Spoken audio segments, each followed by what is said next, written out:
Muy bien, entonces al hablar de infección por VIH-Sida, pues vamos a tratar una serie de puntos, conceptos básicos, conceptos epidemiológicos, etiopatogenia, diagnóstico, historia natural, infecciones oportunistas. Vamos a ver una serie de imágenes relacionadas a la dermatología con VIH.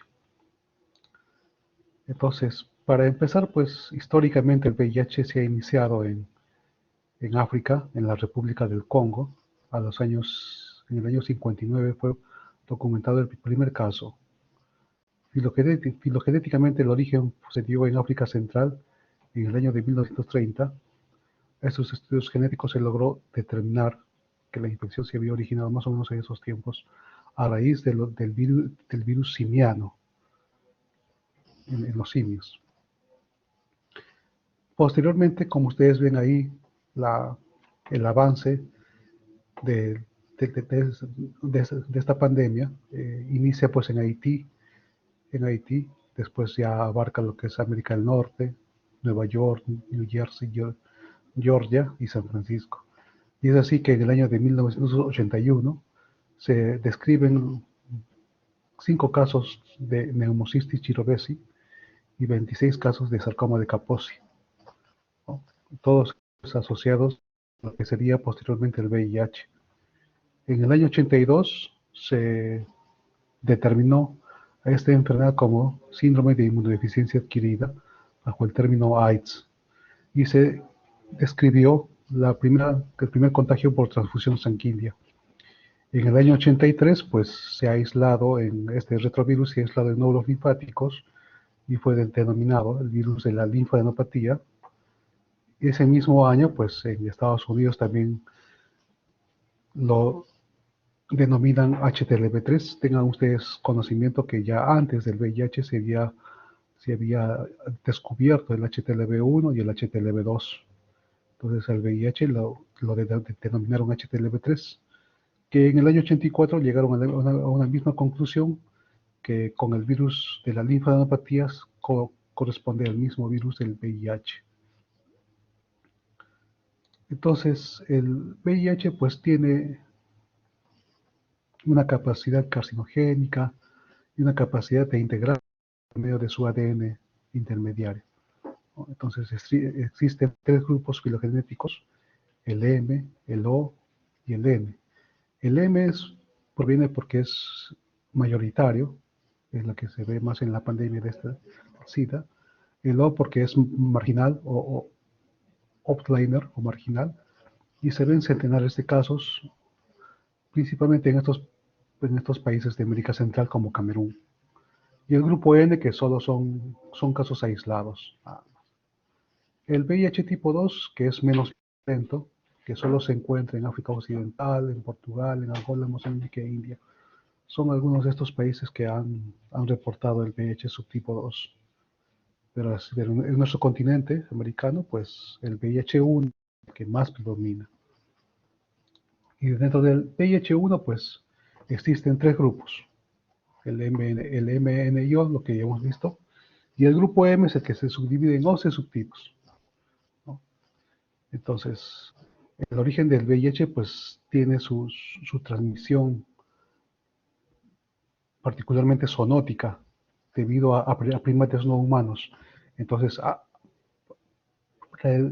antes de que afecte al ser humano, pues afectaba al simio, denominándose virus de inmunodeficiencia del simio, ¿no? Y existen nuevas formas recombinantes, y estas formas recombinantes hacen que el VIH sea cada vez más resistente. Entre estos virus se genera más resistencia en forma natural. Muy bien, entonces, viendo la estructura del VIH, pues ustedes ven acá en el interior están las moléculas de ARN, ARN mensajero, que aquí se va a identificar las proteínas de la integrasa, de la transcriptasa reversa, este ARN está rodeado por una matriz de proteína 17, y esta a su vez por la membrana plasmática, que está compuesta por por lípidos y proteínas. Aquí principalmente vamos a identificar el GP120 y el GP41, que son las dos glicoproteínas importantes en la fusión, o en la fusión, adherencia a nuestra célula, el linfocito o el macrófago en estos casos. Entonces vean ustedes las diferentes funciones, ¿no? Lo que más vamos a recalcar son el trabajo de las enzimas.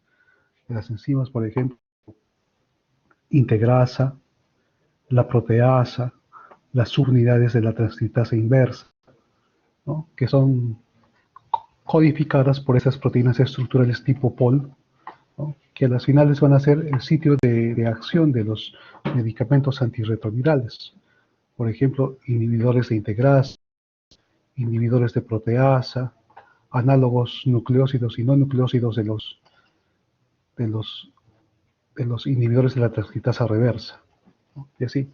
Y así otras glicoproteínas que van a constituir la matriz del virus, las glicoproteínas precursoras de este virus, igualmente aquellas otras proteínas que se van a ver envueltas en la efectividad o en la capacidad de infección de este virus, que también tiene que tener cuenta con esa función de que aumentan la infectividad, de que promueven la liberación de viriones en la división celular, o sea, otro tipo de funciones muy aparte de las enzimas que se encuentran dentro del núcleo.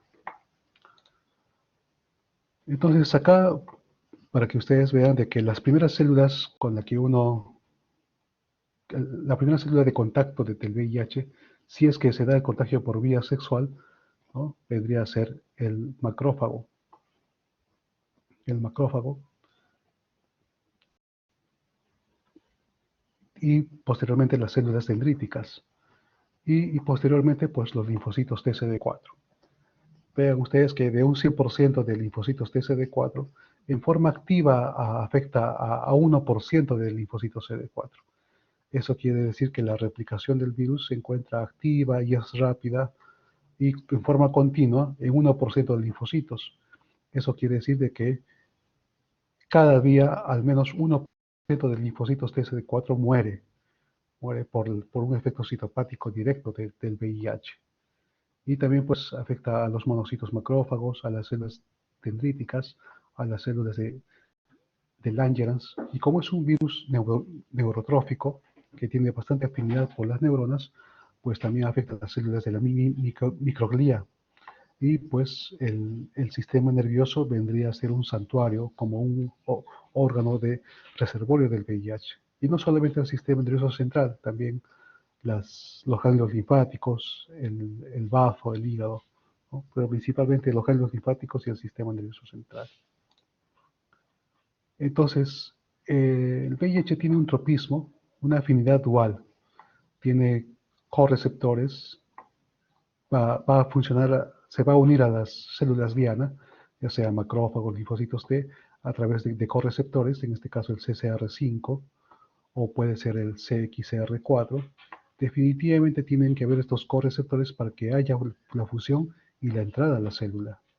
Existen pacientes que genéticamente no expresan en su organismo estos correceptores. Entonces, hablaríamos ahí de una inmunidad natural. Son raros los casos en los que se puede ver ese tipo de inmunidad.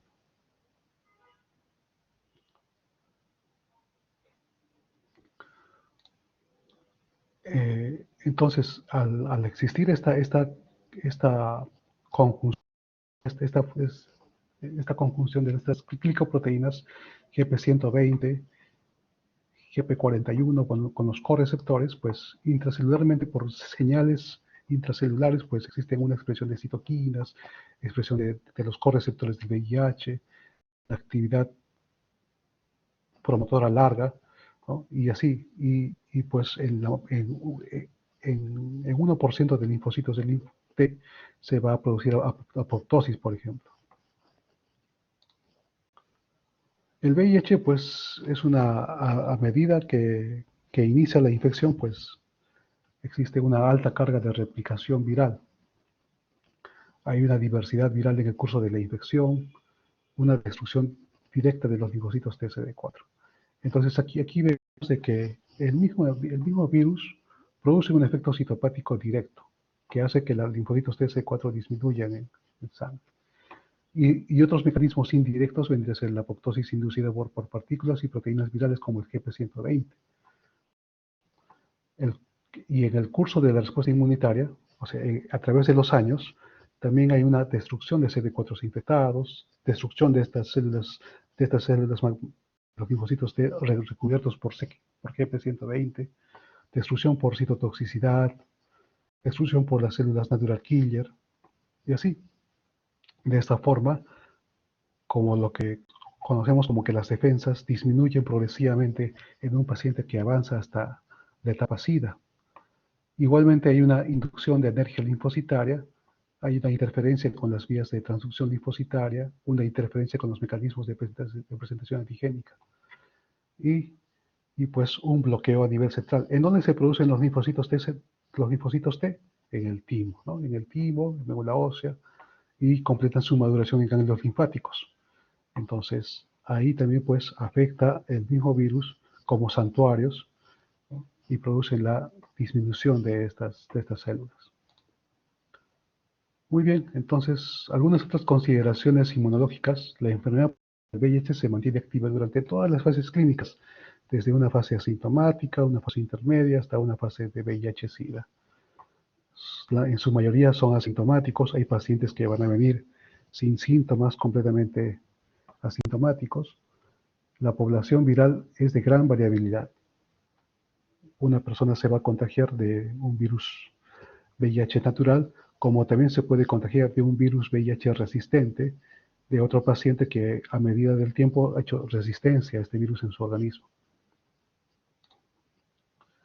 Muy bien, acá tenemos el ciclo viral. Vean ustedes que en el paso 1, con la unión a los correceptores CCR5 y CXCR4, se produce la adherencia del virus al receptor de CD4, el linfocito T, y sus quimiosinas. En el paso 2 ya se ve la fusión viral y desencapsidación.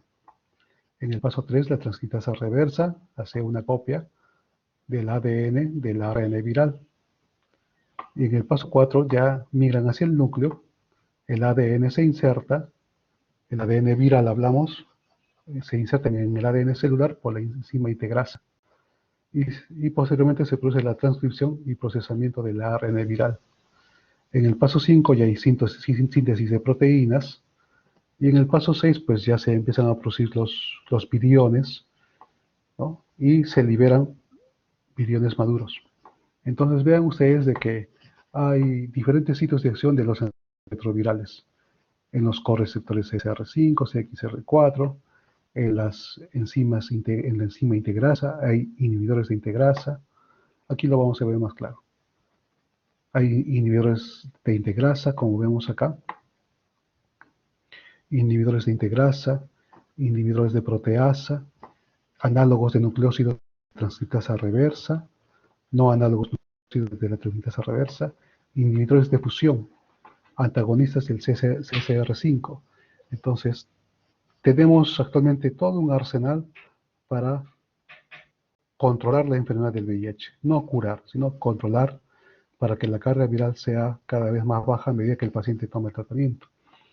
Lo que está en color rojo son los antirretrovirales que ya se ha dejado de usar, son antiguos, ¿no? Los que más usamos, por ejemplo, en la práctica habitual, como análogos de los nucleócidos, por ejemplo, está la sidobudina, la lamivudina, entricitabina, el cabacavir.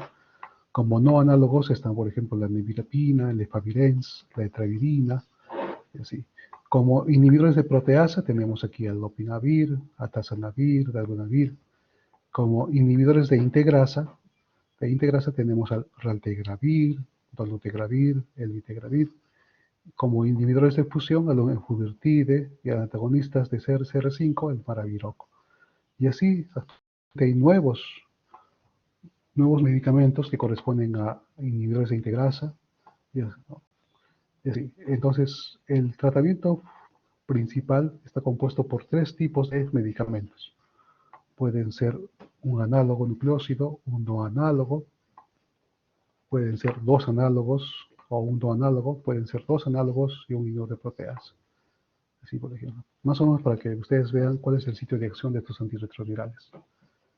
Y en forma general, hablando de otras causas de inmunosupresión, no solamente tenemos el VIH, sino que pueden ser por las granulocitopenias idiopáticas, por los déficits de inmunidad humoral, déficits de inmunidad celular, daños en las barreras anatómicas.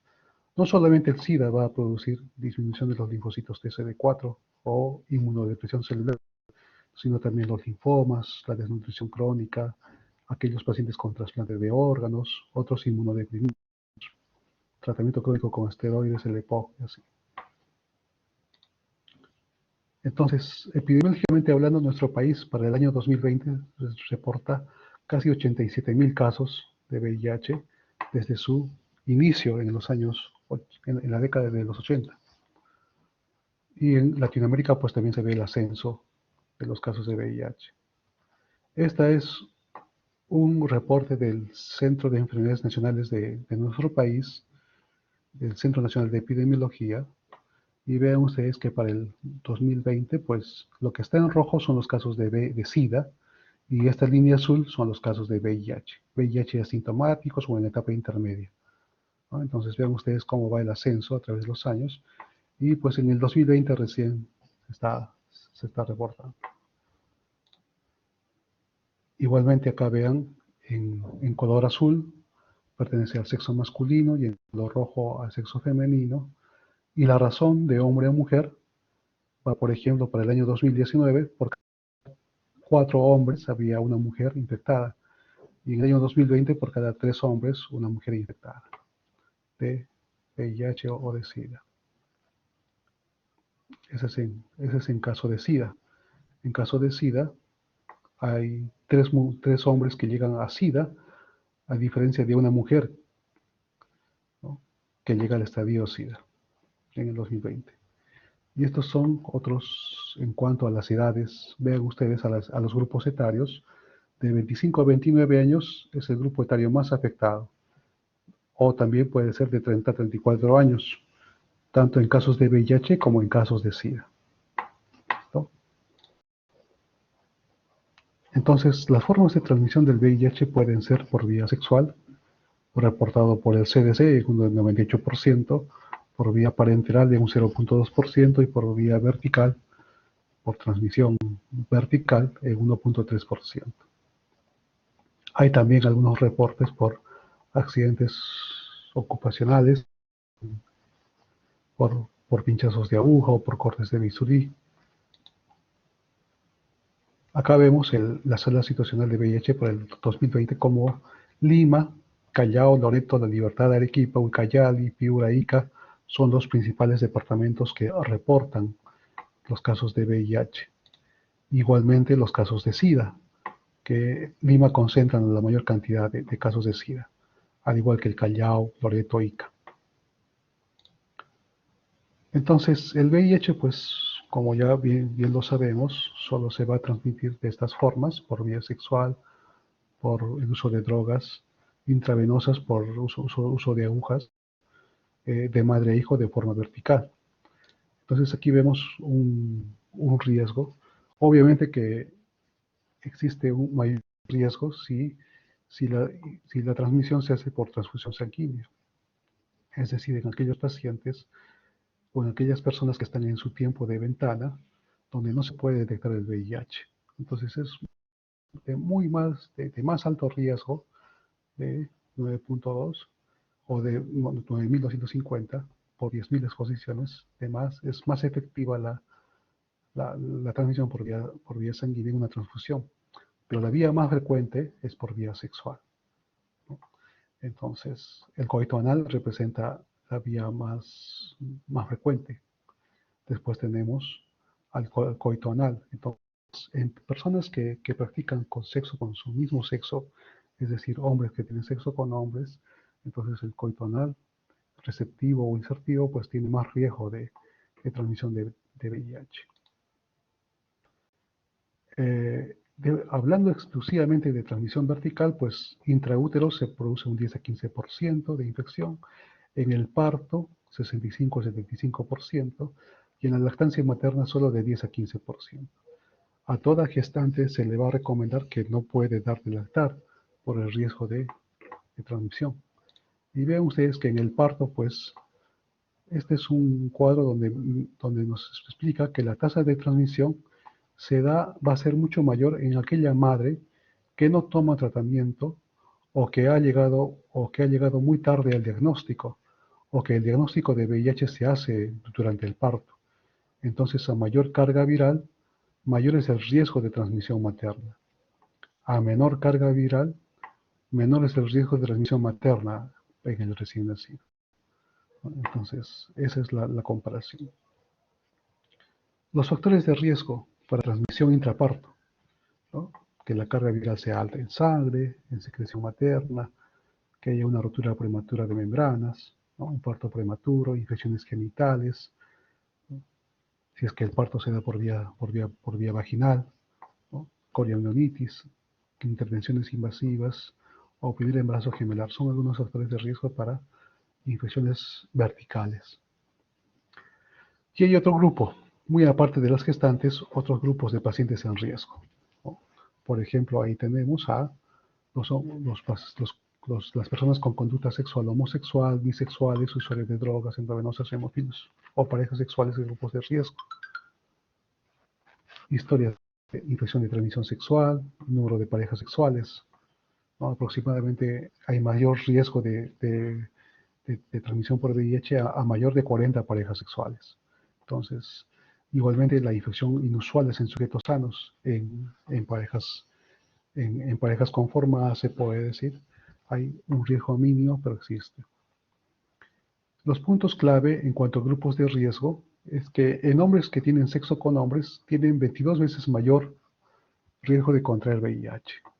Igualmente semejante en personas que usan drogas por vía endovenosa, 21 veces mayor en trabajadoras sexuales y 12 veces mayor en personas transgénero. Estos son datos del CDC de Estados Unidos. Igualmente, la supervivencia del virus fuera del cuerpo. El virus puede vivir en el medio ambiente, pero por unos escasos minutos. Entonces, esto va a depender de la cantidad de virus y las condiciones de las cuales se somete el fluido. Entonces, hay que evitar tocar si hay heridas abiertas en piel y mucosas. Si vamos a tener contacto con la sangre o si estamos en un acto quirúrgico, pues con todas las medidas de prevención posibles, ¿no? Usar alcohol, agua caliente, jabón y lejía, pues son muy susceptibles al virus. Entonces, en el medio ambiente, pues los fluidos se secan fácilmente y el virus se considera no infeccioso en horas. Algunos dicen de 30 minutos, mínimo 30 minutos. El despistaje de VIH, pues se lo va a hacer a toda persona en quien se sospeche esta enfermedad, o también hay personas que solicitan la prueba de VIH. Hay personas, a las personas gestantes, en nuestro país como la tuberculosis endémica, pues es también una recomendación fuerte que todo paciente con tuberculosis se realice una prueba de VIH.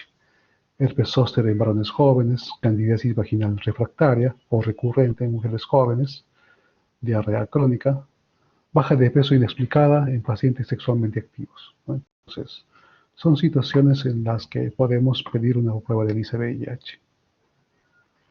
Ese es el tamizaje en la gestante. En la gestante se debe de hacer una primera prueba o rápida o ELISA VIH en el primer trimestre y otra en el tercer trimestre. O deben estar separadas por lo menos por 2 o 3 meses en cuanto a la toma, ¿no? Y es el caso de una pareja, en caso de que queremos hacer el tamizaje en una gestante, que no tiene una pareja VIH positiva. Pero ¿qué pasa si tiene una pareja VIH positiva?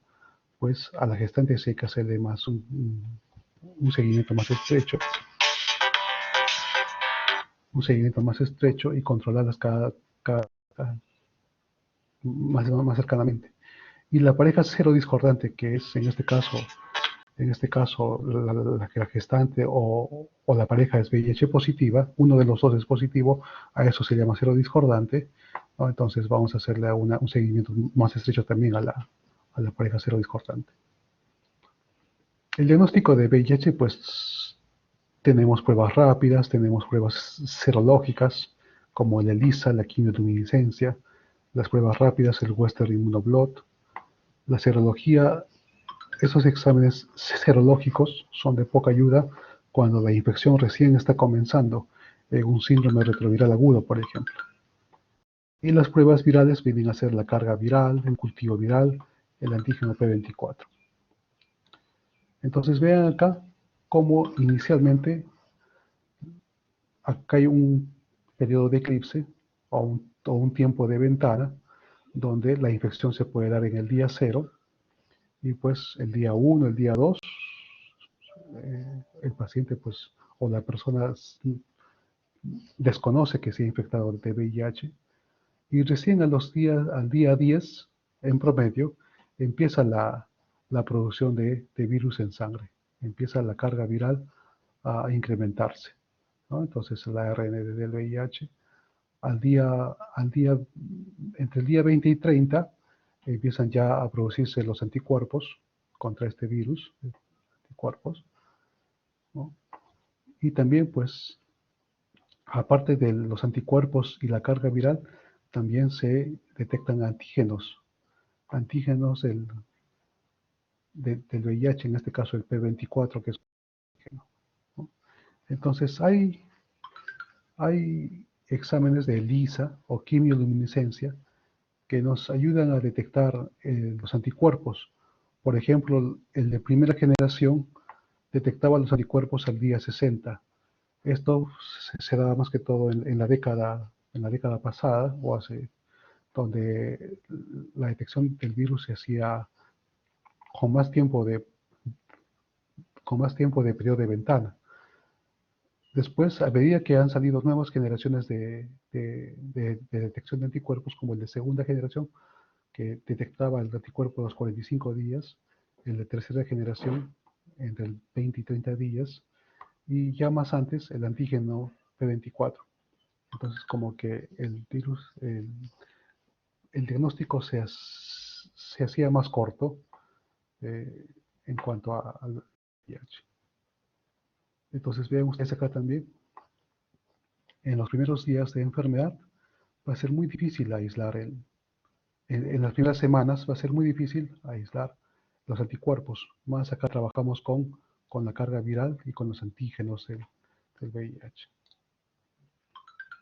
Entonces, estas pruebas serológicas de prueba rápida de antígeno, de anticuerpos de VIH, prueba rápida de antígeno anticuerpo VIH, ELISA de tercera generación, ELISA de cuarta generación, ¿no? Inmunofluorescencia indirecta, Western blot, todas tienen una sensibilidad y especificidad alta, entre el 98 a 100%.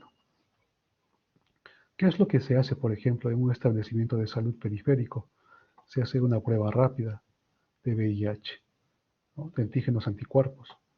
Y de ser positiva, pues hay que escalonar al siguiente paso, que es una prueba de ELISA, ya sea de tercera o de cuarta generación. Y para confirmar el diagnóstico, lo hacemos con los test de Western blot y inmunofluorescencia indirecta. Estos dos nos ayudan a confirmar el diagnóstico de VIH. Entonces, esos son los pasos. Una prueba rápida, una prueba de ELISA y posteriormente las pruebas confirmatorias. En la historia natural de la enfermedad del VIH hay una elevación inicial de la carga viral y como vean ustedes, en la fase inicial, que sería el síndrome retroviral o la etapa sintomática, ¿no? Hay una gran replicación del virus, la cual se va a mantener como una meseta por el resto del tiempo, y ya cuando el paciente entra a una fase SIDA, pues la carga viral aumenta nuevamente. A diferencia de nuestros glóbulos blancos, el linfocito TCD4, que al principio pues está dentro de un valor normal, ¿no? En 600 dice acá, y por la presencia del virus en sangre, pues este linfocito TCD4 va a disminuir en forma brusca. Es por eso que hay algunos casos, no es poco, algunos casos se presentan infecciones oportunistas en esta fase de síndrome retroviral agudo. Sin embargo, esos linfocitos TC4 se recuperan y posteriormente llega a una fase de meseta y ya en la fase de SIDA ya disminuyen nuevamente. Disminuye nuevamente hasta alcanzar valores por debajo de 200 CD4, que ya se conoce como estadio SIDA. Listo. Entonces, hablando de la evolución de la enfermedad del VIH, pues vamos a categorizar en estadio A, estadio B o estadio C, de acuerdo a los criterios del CDC de Atlanta del año 93 y al conteo de CD4, ¿no? Si está por encima de 500, CD4 será un estadio 1, de 200 a 500 un estadio 2 y por debajo de 200 un estadio 3. Entonces hay pacientes que se van a encontrar en estas diferentes casillas. Por ejemplo, si tenemos un paciente que está asintomático, que viene a nuestra consulta asintomático y viene con un CD4 en 300, ¿no? Entonces, está entre 200 y 500, este paciente va a estar en un estadio A2. Si viene un paciente o una mujer, paciente mujer, que tiene un carcinoma cervical in situ y tiene un CD4 en 800, por ejemplo, entonces esta paciente viene en un estadio B1. Si hay algún paciente o alguna enfermedad definitoria de SIDA, ¿a qué llamamos enfermedades o condiciones que definen SIDA? A estas, por ejemplo, la tuberculosis pulmonar o extrapulmonar, la neumonía por neumocistis, la criptococosis meningia, la toxoplasmosis, la enfermedad por microbiologías atípicas, la retinitis por citomegalovirus, la candidiasis esofágica, la encefalopatía VIH, leucoencefalopatía multifocal progresiva, criptosporidiasis, isosporosis, úlceras mucosas subcutáneas herpéticas crónicas recurrentes, el sarcoma de Kaposi, el linfoma no Hodgkin, así. Todas estas enfermedades definen a un paciente que se encuentra ya en un estadio SIDA. Entonces, el hecho de encontrar estas enfermedades ya lo ubican al paciente en una categoría C. Y lo más frecuente es que estos pacientes ya vengan con sus defensas más bajas, por debajo de 500. Pueden encontrarse en estadio C2 o en estadio C3. Muy pocos se encuentran en estadio C1. ¿Listo? Si tienen alguna pregunta, por favor, me interrumpen hasta acá, ¿ya? Si tienen alguna pregunta, con toda confianza. Pero hay también enfermedades que no son definitorias de SIDA, ¿no? Como por ejemplo las cándidas orales o vaginales, por ejemplo el herpes zóster, un solo episodio, el síndrome diarreico crónico, ¿no? Son enfermedades no definitorias de SIDA que se categorizan en un estadio B. Entonces, les puede venir también en sus exámenes cuál es la categoría de este paciente VIH. Las enfermedades oportunistas pueden afectar a cualquier órgano de nuestro organismo. Por un ejemplo nada más a nivel del sistema nervioso central, pueden presentarse toxoplasmosis, criptococosis, meningia, linfoma, chagoma, tuberculosis cerebral, leucoencefalopatía, linfoma cerebral primario, y así, como enfermedades más frecuentes. Ahora, hablamos de una fase, aquí hablamos en una fase asintomática, o también en la categoría A se puede presentar el síndrome retroviral agudo. El síndrome retroviral agudo es un estadio donde hay una gran replicación de virus que hace que el paciente presente síntomas en las primeras semanas, en los primeros días o semanas de haberse infectado, en promedio 14 días. La severidad y duración pues va a depender del tipo de infección que presente el paciente. Es transitoria, tiene una gran replicación viral por el VIH, hay una gran respuesta inmunológica, ¿no? Y pues hacen síntomas en 40-90% de infectados. Generalmente pasa desapercibido porque hay pacientes que tienen síntomas leves. Y obviamente que los anticuerpos en esta etapa de ELISA-VIH, pues los anticuerpos VIH detectados por ELISA o por pruebas rápidas van a ser negativos. ¿Cuáles son estos síntomas que se caracterizan? Principalmente la fiebre, linfadenopatías, faringitis, rash. Entonces hay pacientes que se infectan de VIH en 1 o 2 semanas previas y pueden venir con estos síntomas. Pueden hacer alguna meningitis tipo aséptica también, con trastorno del sensorio, pérdida de peso, un empeorado, ¿no? Entonces son síntomas que se ven en un síndrome retroviral agudo. ¿Y cuál es el diagnóstico diferencial de un síndrome retroviral agudo? Puede ser la sífilis, la infección por virus Epstein-Barr, citomegalovirus, toxoplasmosis, hepatitis A o B, fiebre tifoidea, ¿no? Muy bien. Características de la infección por VIH. Hay progresores. La enfermedad, no todos los pacientes VIH iniciales progresan a SIDA, por ejemplo, en 10 años, que son los progresores lentos. También hay progresores típicos que lo hacen entre 7 y 10 años.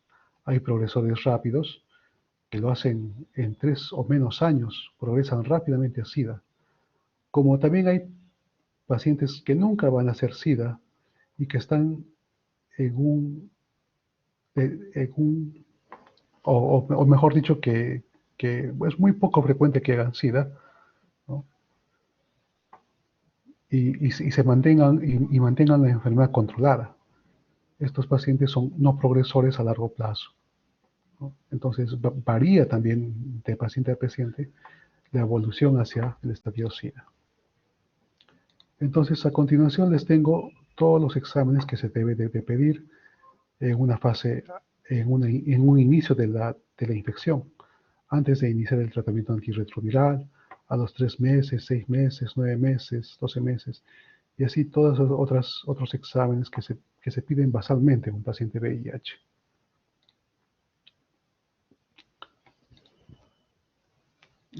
En cuanto a los linfocitos TCD4, que son los más afectados, ¿no? Entonces, estos linfocitos TCD4 nos van a ayudar para determinar el estadio inmune del paciente VIH.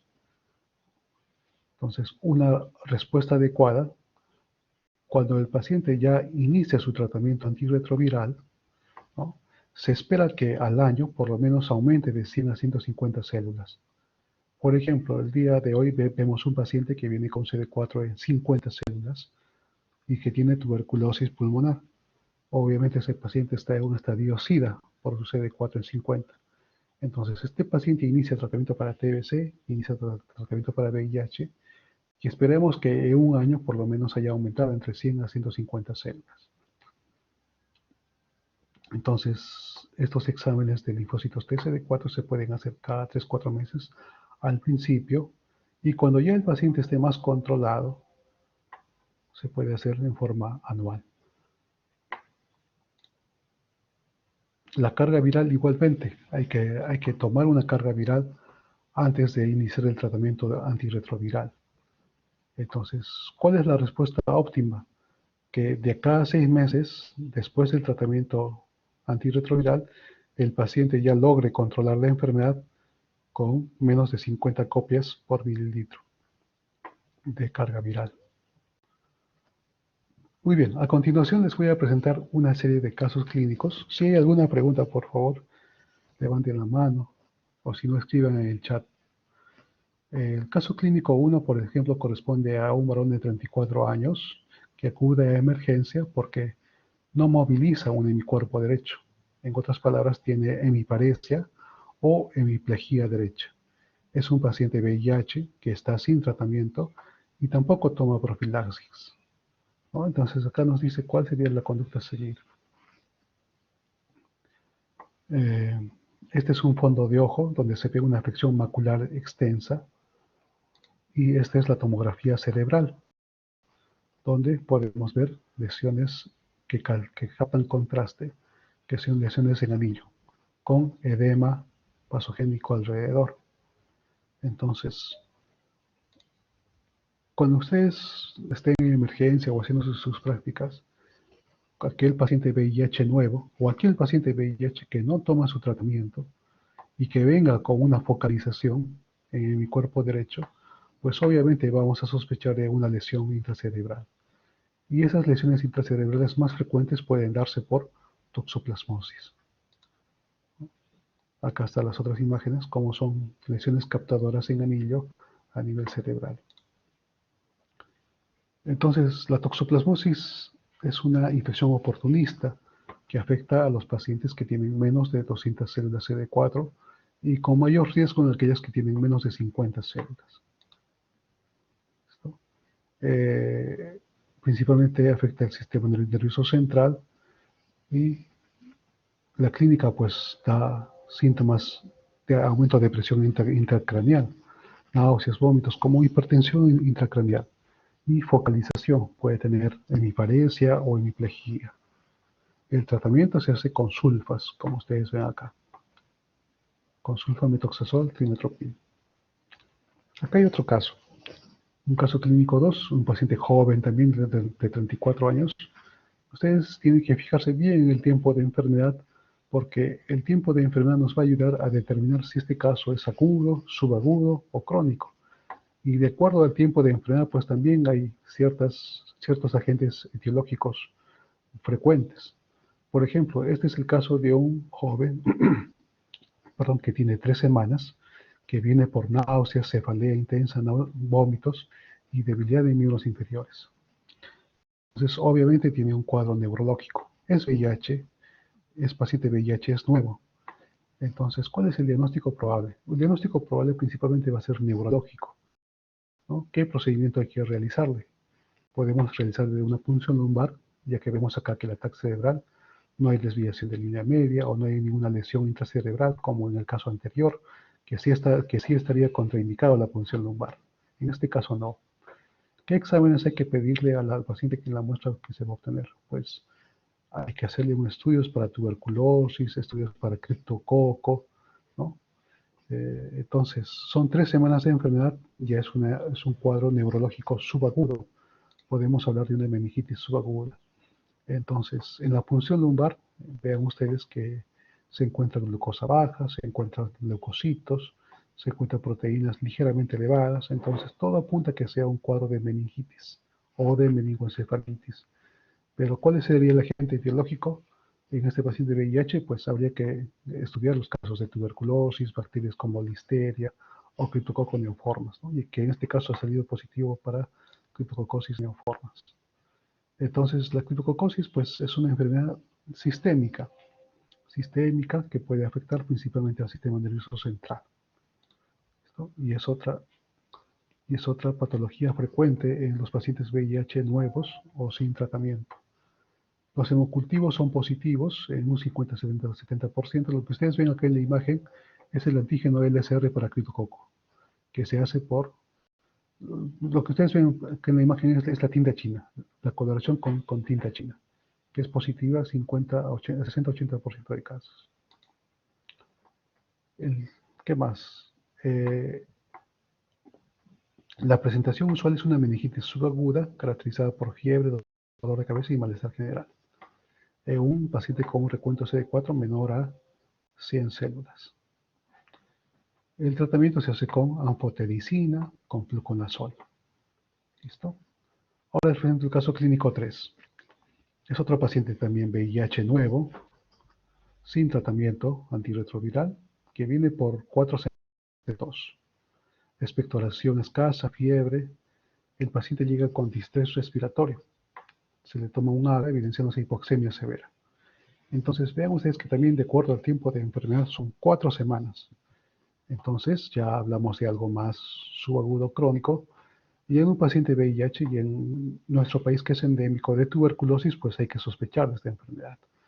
Entonces, ¿qué exámenes debemos de pedir al paciente? Pues una placa de tórax para empezar, una vaciloscopía en esputo. Ahora, pensando en otras etiologías, acá se ve un patrón intersticial.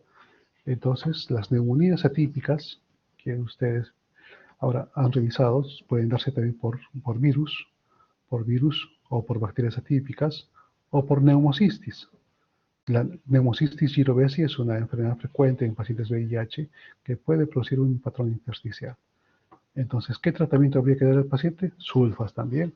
¿Y en dónde lo vamos a ubicar al paciente? Pues hay que aislarlo, porque mientras no lleguemos al diagnóstico, sospechamos también de tuberculosis. Entonces hay que ofrecerle aislamiento respiratorio. Entonces acá ustedes vean en las imágenes de la tomografía, se ve un patrón intersticial difuso simétrico. Es simétrico en ambos lados y es bien interesante. Entonces estas imágenes pueden corresponder en este paciente VIH a una neumocistis girovesi. Si no fuese un paciente con VIH, ¿qué podría ser? Puede ser influenza, o otros virus respiratorios como sincitial respiratorio, o como ya hemos visto, ¿no? En el caso de COVID. Los casos de COVID es más periférico, no es tan central, el infiltrado intersticial es más periférico, ¿no? El diagnóstico se hace mediante inmunofluorescencia indirecta o tinción del esputo con tinción de Yemsa, por ejemplo, para hallar estos trofosoditos de neumocistis girovesi. Y el tratamiento se hace con sulfa.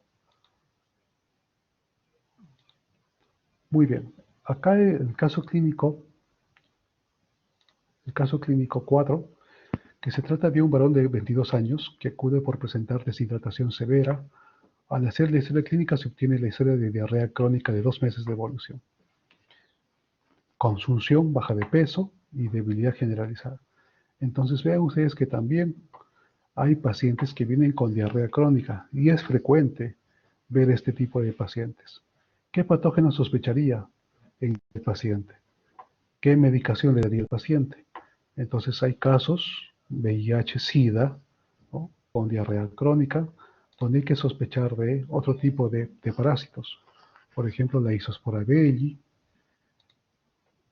la microsporidiasis, el Sporidium, la ciclospora, ¿no? Todos estos agentes parasitarios que pueden producir diarrea crónica, muy aparte de los agentes bacterianos u otro tipo de parásitos como estrongiloidiasis, entamoebiasis, son temas que lo vamos a tocar cuando hablemos de parasitosis. El caso clínico 5. El caso clínico 5 es una mujer de 62 años. Esta paciente sí está con tratamiento para VIH.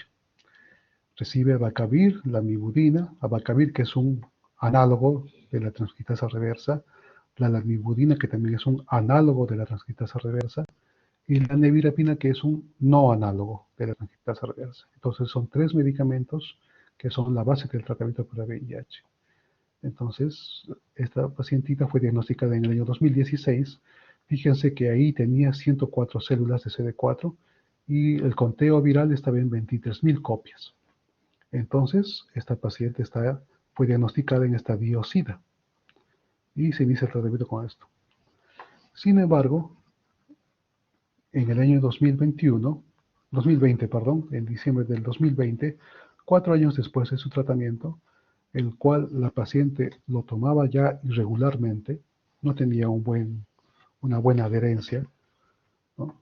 La paciente viene con 3 meses de enfermedad, caracterizada por cefalea, deposiciones líquidas, dolor epigástrico, 10 días antes del ingreso, aumento de intensidad de la cefalea, fiebre, somnolencia, rigidez de nuca. Acude a emergencia por mayor intensidad de cefalea. Entonces, también es un cuadro crónico. Es un cuadro crónico, principalmente por síntomas neurológicos y deposiciones líquidas, ¿no? Entonces, podemos hablar también de una meningitis en este caso. Se le hace una punción lumbar y vean ustedes que la glucosa en sangre está en 100 miligramos por decilitro. La presión de apertura está en 22 centímetros de agua. Entonces ustedes hay que recordar, para interpretar estos exámenes, hay que recordar cuál es lo normal. Cuál es lo normal de presión de apertura, de glicemia en sangre, cuál es lo normal de glucosa en LCR, de proteínas en LCR, de células en LCR, de lactato, de ADA, de adenosina-deaminasa. ¿Listo? Entonces, en este caso, pues la paciente tiene hipoglucorraquia, tiene hiperproteinorraquia, tiene pleocitosis a predominio mononuclear, el lactato está normal, la adenosina-deaminasa sí está elevada por un punto de corte mayor a 9. Entonces, hay características que también nos hacen sospechar en ciertas enfermedades.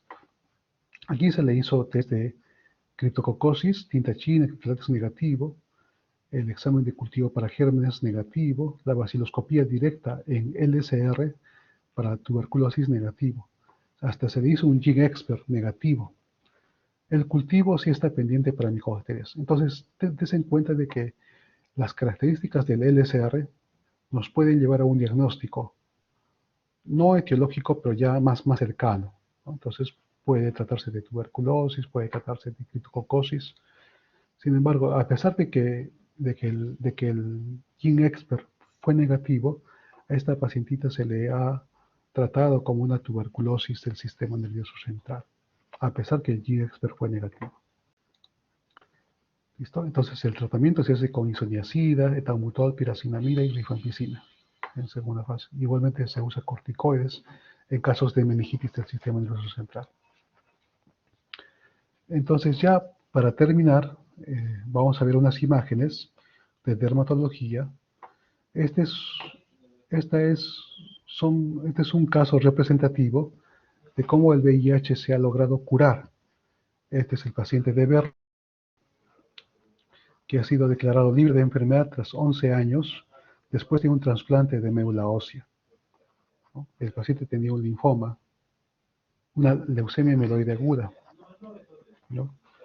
El paciente ha estado 11 años sin detección de la carga viral de VIH. Esto mejora después del trasplante de médula ósea. Sin embargo, pues por la recaída de la leucemia mieloide aguda, el paciente llega a fallecer. Entonces, así como el paciente de Berlín, hay otros 2 casos más donde se han reportado que la cura del VIH puede ser posible. Entonces, pero esto es con, fíjense ustedes que son con trasplantes de médula ósea. Falta bastantes investigaciones, sino bastantes investigaciones en este campo. Actualmente la vacuna también no es algo efectivo en estos casos. Entonces, muy aparte, ya pasando a otro tema de las inmunizaciones, los pacientes que tienen una respuesta o que tienen un linfocito TCD4 por encima de 200, tienen una mejor respuesta a las vacunas. En este caso se recomiendan principalmente vacunas inactivadas, como las de hepatitis A, hepatitis B, influenza, ¿no? O también algunas vacunas de virus vivo atenuado, ¿no? Pero siempre y cuando tenga un linfocito TCD4 mayor a 200. Por ejemplo, las vacunas de virus vivo, por ejemplo, la fiebre amarilla, la varicela zoster, sí, la rabia, por ejemplo. ¿Qué más? Inicios de profilaxis. Cuando el paciente ya se encuentra en un estadio SIDA, es diagnosticado en esa fase, hay que ofrecerle profilaxis para evitar la infección por neumocistis, toxoplasmosis, cistoisosporiasis. Y aquí, por ejemplo, en esos casos se puede usar sulfametoxazol.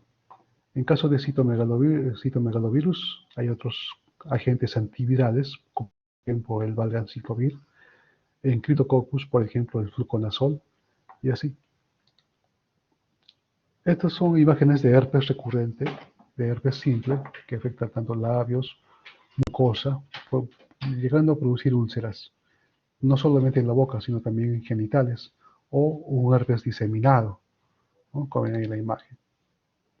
Este es un herpes zóster, que más que todo se hace focalizado, que afecta a los dermatomas, que puede afectar 1, 2 o 3 dermatomas, o también puede haber un herpes zóster generalizado, hablando de VIH. Si ustedes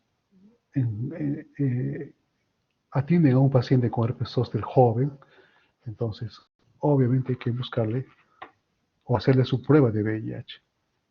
Esta es la dermatitis seborreica, que es la manifestación dermatológica más frecuente en pacientes con VIH. ¿Listo? Que más que todo se manifiesta en la cara, en pómulos. Aquí vemos otra infección que produce úlceras a nivel de mucosa oral o puede ser mucosa intestinal, el citomegalovirus. Igualmente, la leucoplasia biliar oral, que está relacionada con el virus de Epstein-Barr, Entonces, como vean ustedes cómo produce lesiones orales vellosas, ¿no? Principalmente a nivel de lengua. El molusco contagioso producido por el poxvirus, ¿no? Son lesiones perladas, umbilicadas, ¿no? Que pueden ser diseminadas también en formas raras en casos de VIH en estadio SIDA. El papiloma de virus humano que afectan, que en este caso puede producir lesiones verrucosas en genitales, en la región perianal, ¿no? Entonces tiene que ver principalmente con el virus del papiloma humano, donde el paciente, aparte de las lesiones verrucosas, también puede sufrir de cáncer, cáncer anal, cáncer de pene, y así. La candidiasis es otra manifestación frecuente en estos pacientes, no solamente en estadio SIDA, sino también en un estadio intermedio. Vienen los pacientes con la candidiasis en lengua, con la candidiasis oral, algunos vienen con síntomas de disfagia y nos hace sospechar que la candidiasis ya está afectando el esófago. Entonces puede haber una candidiasis esofágica también, como en esta foto que ustedes ven acá, en la foto de abajo. ¿Qué más? Las picosis profundas, como la histoplasmosis, la criptococosis. Hablamos que la criptococosis es una infección fúngica sistémica que principalmente afecta al sistema nervioso central, pero también puede manifestarse en piel, ocasionando lesiones perladas, umbilicadas, semejantes a la de molusco contagioso. La foliculitis, asociadas a Staphylococcus aureus, a gram negativos como Pseudomonas, a Candida, a Pityrosporum, que también se pueden presentar en estos pacientes. La sífilis. La sífilis es otra de las ITS más frecuentes que se ven en estos pacientes de VIH. La sífilis, como ustedes saben, una persona no adquiere inmunidad de por vida, así que se puede volver a reinfectar con la sífilis. En más del 25% se ve sífilis en estos pacientes de VIH, ¿no? Clásicamente, nosotros conocemos que la infección puede manifestarse con una úlcera a nivel genital, y en la sífilis secundaria, manifestaciones en piel, como estas lesiones eritematosas, en lengua, en mucosas, en palmas, en plantas, ¿no? Que afecta. Y siempre hay que descartar en estos pacientes VIH un daño neurológico, porque a diferencia del paciente no VIH, la sífilis puede afectar rápidamente el sistema nervioso central y producir una neurosífilis, ¿no? Entonces, aquí también la sospecha debe darse en ese sentido. La sífilis secundaria en VIH, vean ustedes que acá hay descamaciones en los labios, úlceras poco profundas en paladar, placas en labio superior, hay parches mucosos, ¿no? En el labio inferior, acá vean ustedes la afección de sífilis en las palmas, otros son rojas intensas, hay descamación central, las ligeras manchas rojas en tórax y abdomen. Entonces, no solamente se puede contagiar por vía sexual, también por vía de contacto, por contacto con las lesiones en piel. Es muy importante que ustedes usen guantes o material que haya un aislamiento de contacto cuando tengan un paciente con sífilis y lesiones dérmicas. El sarcoma de Kaposi es también frecuente, es la neoplasia dérmica o sistémica, frecuente en estos pacientes con VIH. Vean ustedes esas lesiones violáceas oscuras, sobreelevadas, que pueden afectar cualquier parte de la piel y también pues la mucosa oral. Y si en caso que se haga sistémico, pues puede afectar el tubo intestinal, el parénquima pulmonar, como órganos más frecuentes. Entonces, a manera ya de terminar la exposición, hablamos de prevención del VIH. Entonces, una de las medidas es pues, el uso de preservativos. El uso de preservativos, el uso de conductas de fidelidad, de abstinencia en ciertas, la circuncisión, la profilaxis post-exposición y la profilaxis pre-exposición. Hay personas que optan por esta profilaxis pre-exposición que saben que van a tener contacto de riesgo con personas con VIH, entonces deciden tomar una profilaxis pre-exposición. Entonces hay antirretrovirales que se usan en estos casos. Sin embargo, pues hay que educarnos más en lo que es el uso de preservativos y nuestras conductas de fidelidad.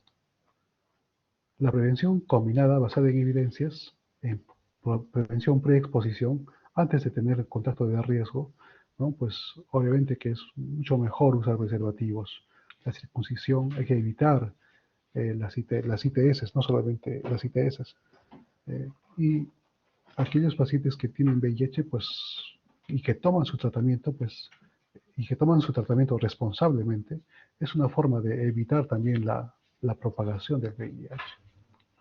Y la prevención post-exposición, que debe de hacerse con la toma de antirretrovirales dentro de las 48 horas, y mejor si se toma el antirretroviral en las primeras 6 horas, cuando una persona sufre un accidente laboral en el trabajo, cuando una persona sufre de una violación por relaciones sexuales con sujetos de alto riesgo, prevención de transmisión vertical, ¿no? En las gestantes o en el recién nacido inmediato, ¿no? Usamos también antirretrovirales para profilaxis post-exposición. Y en profilaxis preexposición, por ejemplo, en hombres que practican sexo con hombres, pues tienen 44% menos probabilidad de contraer VIH.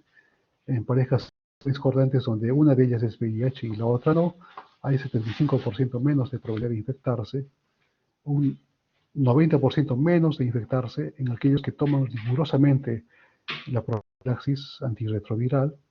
Igualmente, estos pacientes tienen que usar preservativos, hacerse sus pruebas de VIH cada 3 meses.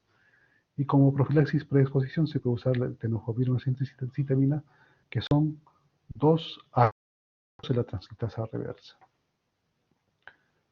Hasta aquí la, hasta aquí la clase teórica de VIH. No sé si haya alguna pregunta ya para terminar.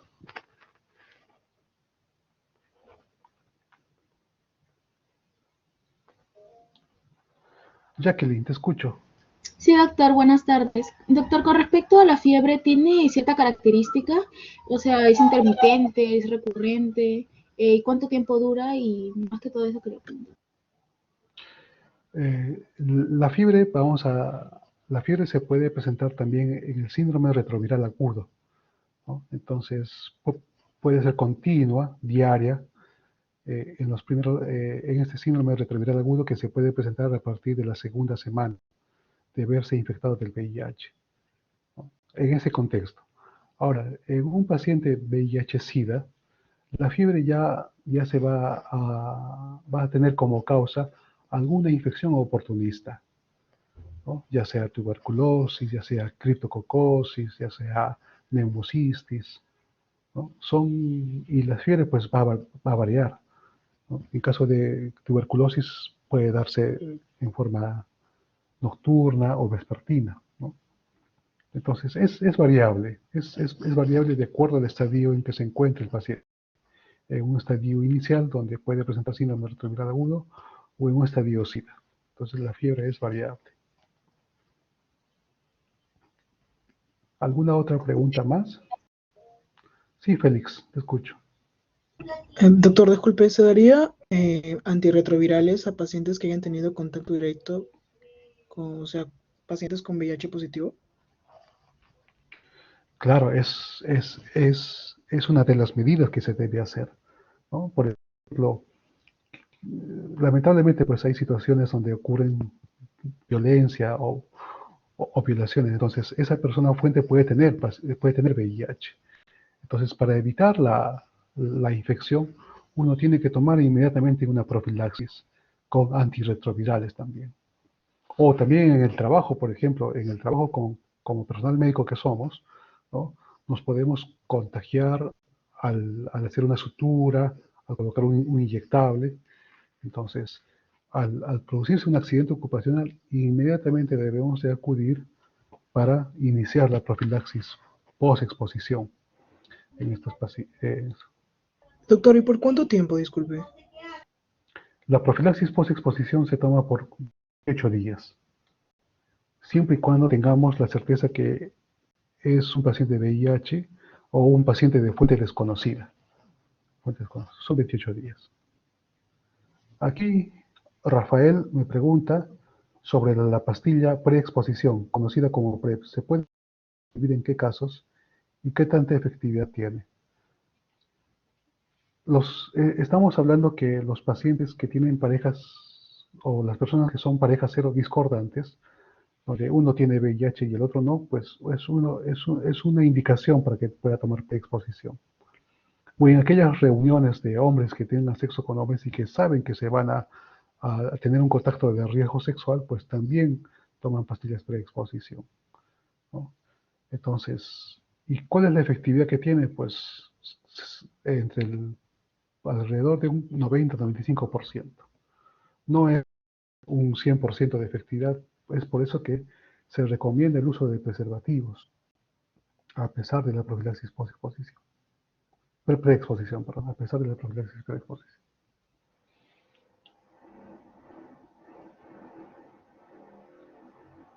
¿Alguna otra pregunta más?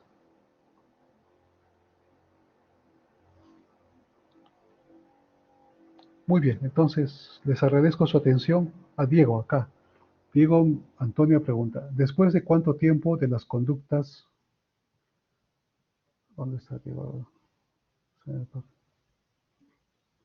¿Después de cuánto tiempo de las conductas de riesgo se recomienda hacer un screening para ver si el paciente tiene VIH? Entonces, esto tiene que ver con el tiempo de ventana, ¿no?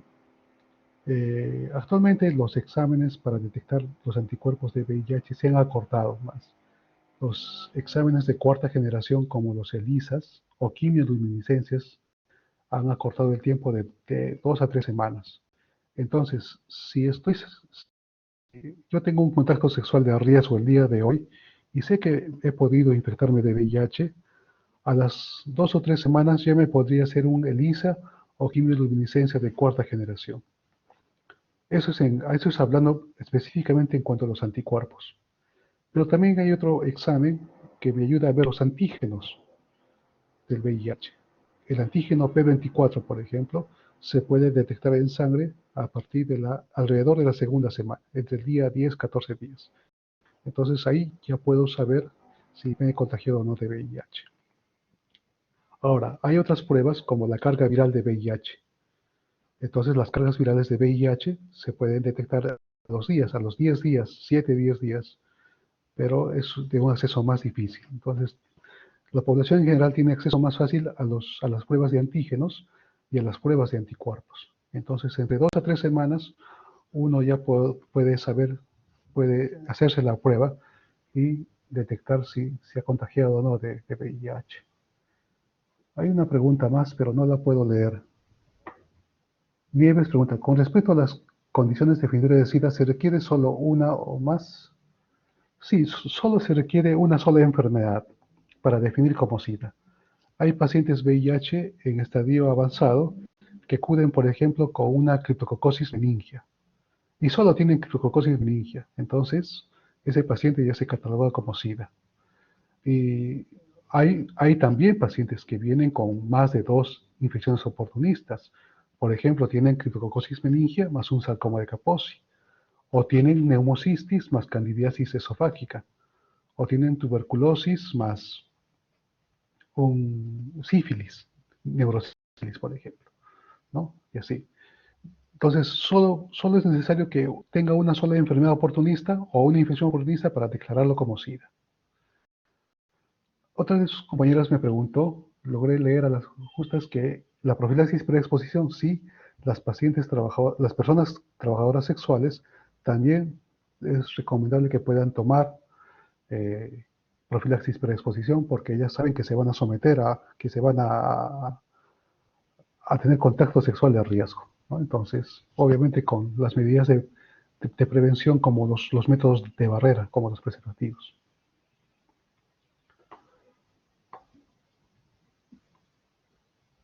No, la profilaxis con tenofovir entricitabina, la profilaxis preexposición, no es 100% efectiva.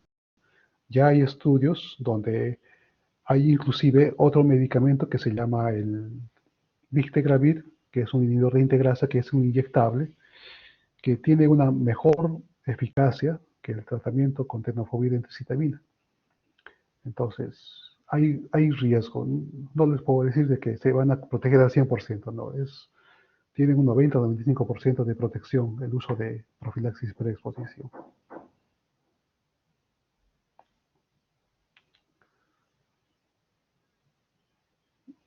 ¿Alguna otra pregunta más?